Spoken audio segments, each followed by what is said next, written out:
All right, so remasters. Before I even get into all this, I'd just like to say that I'm a big fan of the remaster. A lot of people, I guess, have issues with paying again for another game, but for me, it's sort of a thing of convenience. But the reason it's my topic this week is because, one, we had Batman Return to Arkham, which was supposed to be a remastered version of Batman Arkham Asylum and Batman Arkham City for PS4 and Xbox One. Hmm. That was delayed indefinitely Wow. by Warner Brothers. And then we also have today the rumor of Bioshock Collection, which will likely be Bioshocks 1 and 2 remastered Plus full. Infinite, probably. Yeah, That's a good question. a Yeah. lot of I would people are hope so. wondering if Infinite's going to be in there.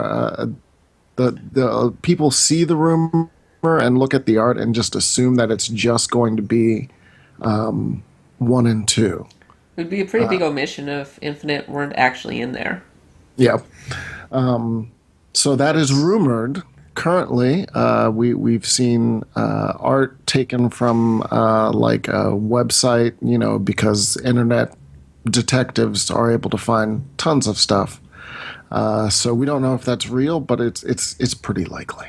Yeah, I'd say it's going to happen. I mean, remasters are inevitable at this point, right? Everybody Yeah. wants to make a remaster because they're, I mean, as you said in your cover story, they're not easy per se, No. but they're low risk, Exactly. which is a thing. And then I think, as a lot of people are buying the current generation of consoles, maybe missed all the games that came out last generation. So this is a perfect opportunity to pick up a game that still looks really good, and is still a really good game because, Yeah. frankly, games have not advanced that much in the past, 5 years or so. Yeah. And I know that I've kind of picked up on several games because I got the remasters, like Valkyria Chronicles, which is a game I've written a lot about lately. I didn't play that until I played the remaster recently. So I'm with and you Mike really on this liked one. it, right? I really enjoyed it, and I would have missed out on it otherwise because I'm not going to schlep out my PS2 and connect it. And It's not a PlayStation 2 As game, but I get what you mean. oh, Yeah. that's right, PlayStation 3. Sorry, I was thinking of Auden Sphere, which I'm also going to talk about. But yeah, otherwise, it's not even a matter of, oh, it looks nicer. It's also a matter of, it brings the game back into your consciousness, back into your memory. Because when you have this deluge of, like, information about games going at you all the time, it's nice to have someone say, hey, here's a game that maybe you were curious about and you forgot about. And with it some has of nice these graphics. with some of these remasters, though, as someone who plays a lot of games on PC, some of them do seem a little silly. Like I can appreciate the Devil May Cry collection or Metal Gear collection because replaying those old games would entail me dragging out another console and setting that up and everything. But with something like BioShock, if you go onto Steam, most days I think you can get the entire It's series for like $10 or even lower than that. Like it's it, yeah, it's $5 right now. yeah, like that series is never not on sale. Seemingly, like I think I'm gonna wake up one day and see Bioshock Infinite in my Steam library. Like, how did you get here? You know? And But the Like thing YouTube is that I think that people who actually own a desktop PC, they're like the really right. high-end users. And Yeah. Yeah. I realize I'm not everybody, but Yeah. from my perspective, something like that seems a Yeah. little weird. And that's the problem. The PC is sort of this weird gulf in between both versions. A remaster going from PS3 to PS4 makes some sense, but that game also probably came out on PC, like Skyrim, the Skyrim remaster, which you're sort of looking at if you're a PC owner and like, well, I mean, I already have the full like high texture HD like non-aliased But it version. makes sense for people who only played on Who console. only on the console. Yeah, because that's it's perfect. so dated on console now. It can, Yeah. yeah. And my the Xbox PS3 version 360. was really bad. But Yeah. on the flip side, what a missed opportunity. Why couldn't they have done a remaster of Oblivion? Because that's a game that I actually missed. I didn't have a computer that could play it at the time. Yeah, And me neither. I think, yeah, I could load it up on my computer today and have a really nice, like, graphical upgrade and everything. But I think Oblivion's the one that, I mean, that's the one a lot of people missed, right? So let's play that one. Yeah, and the trick of the remasters is a lot of people are just console only players, and even beyond that, it's a convenience thing. Yes, if you added backwards compatibility, to the consoles, maybe that would have helped. But Yeah. a lot of people just don't even keep around those games. Outside of the enthusiast spec, like I know family members who sort of play games, and when they upgraded to PS4, they sold to Yeah. GameStop their PS3. Like, Mm. so they don't have those games or those systems anymore. And I think that's more normal than sometimes we in the enthusiasts, not just the enthusiast press, but like hardcore fans understand. Not everyone keeps all of their systems. And it can be Yeah. a really good opportunity for a game that maybe got passed over the first time and was imperfect to kind of get a rebirth. Like Nadia, I mean, you're really enjoying Odin Sphere Electrosphere, right? Yeah, and that was a game that was on the PS2, and it was fantastic on the PS2 from what I'm told, but it had major issues with slowdown to Oh, the yeah. point that it really affected some boss fights. And I find that, again, that's another game I missed out on, and I wouldn't have known about it until someone came from the side and said, "Hey, Odin Sphere." So I gave that a try, and I'm really, really enjoying it, and I'm 30 hours in, still not done. It kind of keeps on going, but it's a really nice comfort food game, and it looks fantastic. Yeah. There was one game that I wanted, Splinter Cell Blacklist, which a lot of people missed because it came out like a month before the PS4 and the Xbox One, before the PS4 launched.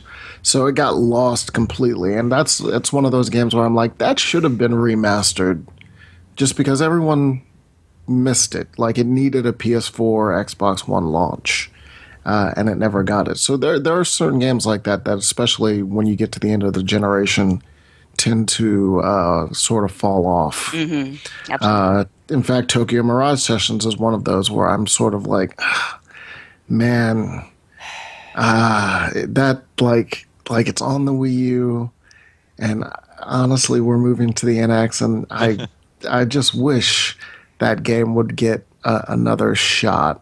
Yeah, it's really too bad. But I think that HD remasters certainly have their place. I think the thing that kind of bothers me about them is that it speaks to how risk averse big budget game development really has become. And it speaks to a larger problem, I think, in AAA development where games are so expensive now to make that developers just aren't leaving anything to chance. Anything that they can to make money, they're going to go for.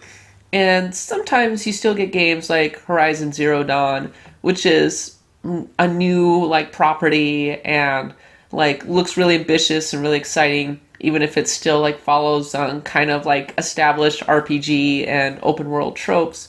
But it just shows like how hard, like how scared publishers are of losing money on these projects because a failed AAA game can make or break. So an HD remaster is a really nice like kind of, oh well, we can make like X amount. We know we're going to make X amount of money on this thing.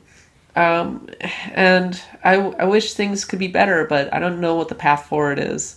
Exactly. Yeah, it really feels like this generation has the least new games like published for consoles. Oh, for sure.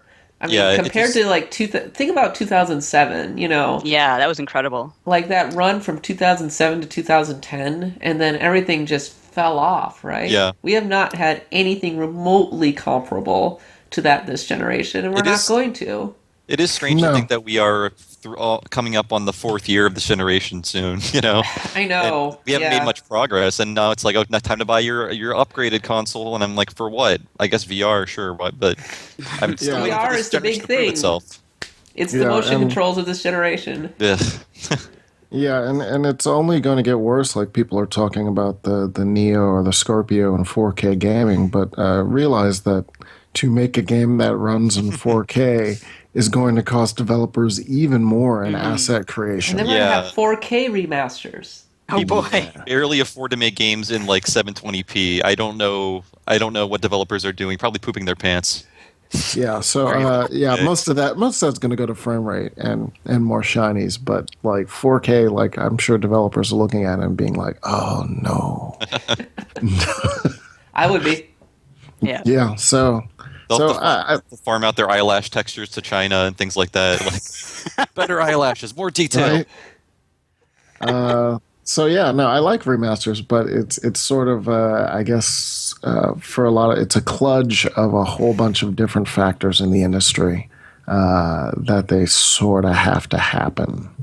Yeah, but where's Yeah. my Persona 3 remaster? Hello? Yeah. Jeez. Again, Atlas, it took them 9 years to make, well, I guess maybe 5 years to make an HD game, so they've got their hands Hey, full. hey, Persona 4 Golden was technically HD. Hmm, Technically. technically. Yeah, so I think we're all kind of on the same page in terms of what HD remakes mean, both the bad and the good. So I guess we'll just take a break and move on.